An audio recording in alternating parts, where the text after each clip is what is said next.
ఆధ్వర్యంలో కాళ్ళు చేతులు లేని వాళ్లకు లెక్కించాం. ఆ స్ఫూర్తితో జిల్లా కలెక్టర్ గారి ఆధ్వర్యంలో 110 మందికి ఈరోజు కాళ్ళు చేతులు అమర్చాం. 110 మందికి చిత్తూరులో ఇప్పుడు జిల్లా కలెక్టర్ గారి ఆధ్వర్యంలో 110 మందికి వాళ్ళు కాళ్ళు చేతులు పెట్టించారు. వాళ్ళంతా కూడా మీ స్ఫూర్తిగా భావిస్తూ మీకు జాయినింగ్ డాక్టర్ నా తరఫున కూడా ధన్యవాదాలు తెలియజేసుకుంటున్నాను.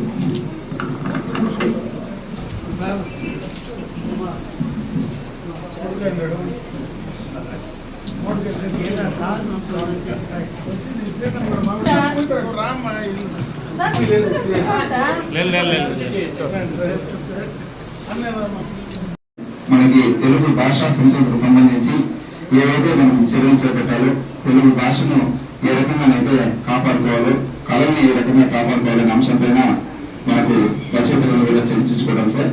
అదేవిధంగా మనకు మధ్యాహ్నం జరిగే సమావేశంలో తెలుగు భాషను రక్షించుకోవడానికి ఏం చేస్తే బాగుంటుందనే ఉద్దేశంతో కొన్ని చర్చలు, తీర్మానాలు చేసి ఆ ప్రభుత్వానికి సమర్పించే కార్యక్రమం ఉంది సార్. ఈ కార్యక్రమంలో భాగంగా శాసనసభ్యులు గారు డాక్టర్ జీవి పూర్ణచంద్ గారు మాట్లాడారు సార్. అయితే మనకు తెలుగు సాహిత్య సాంస్కృతిక సమితి తరఫున ప్రతి ఇప్పుడు మనకు తెలుగు సాహిత్యం అంటే యువత అంశం పైన మాట్లాడుకోవడం జరుగుతుంది సార్. అదేవిధంగా మంచిగంటి గారిని కూడా నేను పరిచయం చేస్తున్నాం. రాష్ట్రాల్లో గ్రంథాలయాన్ని బలోపేతం చేయాలనే ఉద్దేశంతో ఉపాధ్యాయులుగా ఉంటూ అన్ని గ్రంథాలయాలకి కూడా ప్రభుత్వ నిధుల్ని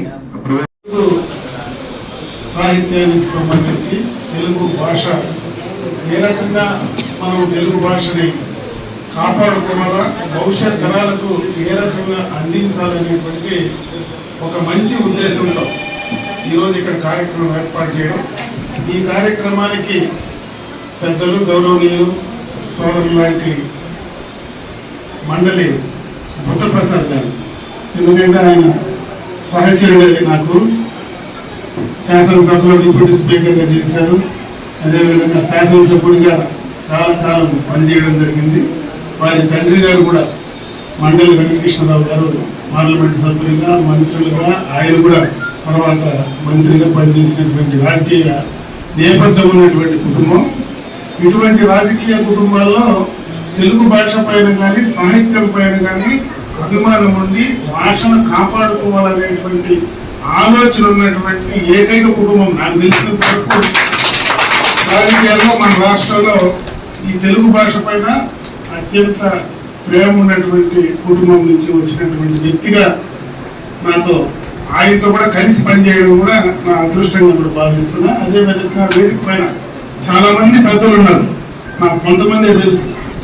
గంటమోహన్ గారు కావచ్చు, పెద్దలు బాలకృష్ణారెడ్డి గారు కావచ్చు, ఇంకా తులసిరాజు నాయుడు చెప్పాల్సిన పనిలే. ఎందుకంటే ఆయన ఏ కార్యక్రమం చేసినా బ్రహ్మాండంగా కూడా ఈ ప్రాంతంలో తెలుగు భాష కావచ్చు, ఏదైనా కళలకు సంబంధించి కావచ్చు, ఏదైనా సేవా కార్యక్రమం కావచ్చు, పిల్లల్ని భావితరాలని భవిష్యత్ తరాలకు ఎదిగే కార్యక్రమం చేయొచ్చు. కానీ వాటన్నిటిని కూడా ముందుండి పనిచేసే వ్యక్తిగా ఆయన కుటుంబం, ఆయన గారు, ఆయన శ్రీమతి గారు కానీ పనిచేయడం. అదేవిధంగా బాలాజీ చాలా సంవత్సరాల నుంచి కూడా ఇక్కడే పనిచేస్తూ ఉన్నారు. మాకు ఎంపీడీ ఈరోజు కూడా మాకు ఎంపీడీ వరకు ఉన్నారు.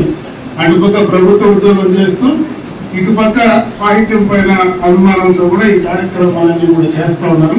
నాకైతే దీనిపైన పెద్ద అవగాహన లేదు, అంటే ముందు నుంచి కూడా దానిపైన ఫోకస్ లేదు, ఆలోచన లేదు, అవగాహన లేదు. అయినా ఇంతమంది పెద్దలు ఇక్కడికి రావడం, ఎందుకంటే జగన్ గారి పేరు వినడమే కానీ ఆయన ఎప్పుడు చూసింది లేదు, నాకు తెలియదు. చాలా మంది పెద్దలందరూ కూడా ఈ కార్యక్రమంలో ఉన్నారు. వాళ్ళందరికీ కూడా మనస్ఫూర్తిగా ఈ ప్రాంతవాసిగా చేతులెత్తి నమస్కారం తెలియజేసుకుంటూ ఈరోజు ఈ కార్యక్రమం ఒక మంచి కార్యక్రమం. ఈ కార్యక్రమం ద్వారా ఈ రాష్ట్ర ప్రజలకు, దేశ ప్రజలకు, ప్రపంచానికి తెలుగు భాష యొక్క ఔన్నత్యాన్ని, మన ప్రాంతంలో ఉన్నటువంటి కళల ఏ రకంగా తెలుగులో ఉన్నటువంటి కళలు కానీ ఇప్పుడే కొన్ని పుస్తకాలు కూడా నాకు ఇవ్వడం జరిగింది. దాంట్లో మీ రచనల ద్వారా ప్రభావితం చేయడానికి, భవిష్యత్ తరాలకు వారికి మన ఆలోచనలు కానీ, మంచి ఆలోచనలు కానీ అందించడానికి ఇవి చాలా బాగా ఉపయోగపడతాయి. ఎందుకంటే ఈ రోజు ఉన్నటువంటి ప్రపంచంలో ఉన్నటువంటి పరిస్థితుల్లో పూర్తిగా కూడా గ్లోబలైజేషన్ అయిన తర్వాత ఈ భాషను తగ్గిపోతాయి. ఈరోజు నా కొడుకు కూడా లండన్లోనే ఉన్నాడు చిన్నప్పటి నుంచి. వాళ్ళ ఇంట్లో పిల్లలు కూడా తెలుగు సరిగ్గా మాట్లాడే పరిస్థితి లేదు. అటువంటి సందర్భంలో తెలుగు భాష మన కన్నతల్లి వంటిది. మనం పుట్టాం, ఇక్కడ పెరిగాం, మన భాషను పెంచుకోవాలనేటువంటి ఆలోచన మీ ద్వారా భావితరాలకు అందించేటువంటి మంచి కార్యక్రమంలో ఈరోజు నేను పంచుకోవడం నిజంగా కూడా నా అదృష్టంగా భావిస్తున్నా.